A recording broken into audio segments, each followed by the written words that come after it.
Welcome back sa ating YouTube channel na Solving Math with Leonalyn. So, dito na naman ulit tayo sa sobrang basic sa mathematics. So, I just hope na kaya nyo itong sagutan, lalo na sobrang basic yung mga tanong dito. So, pwede nyo i-post muna yung video at sagutan bago nyo makita yung mismong detalyeng solusyon nito. Tingnan natin kung mayroon ba kayong naalala kahit basic lang ito. Number 1, the product of 82 and 5.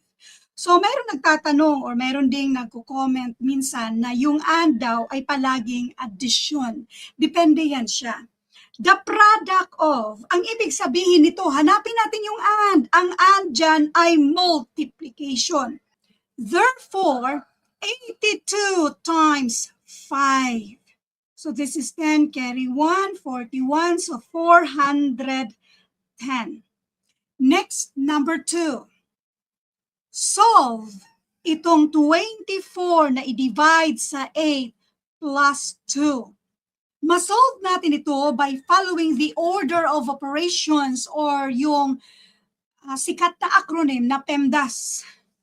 Wala tayong parenthesis, wala exponent, pero meron tayong division. Division lang naman na mas nauuna siya sa addition, kaya ito yung unahin natin.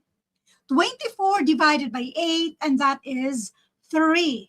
3 plus 2 equals 5. Next, number 3. I-solve daw natin ito. 300 minus yung nasa loob ng parenthesis ay 115 na i-multiply sa 2. So, unahin natin yung nasa loob ng parenthesis. And this is 300. So, next ay 300 minus 300. And this is 0. Number 4. So, masyadong madali.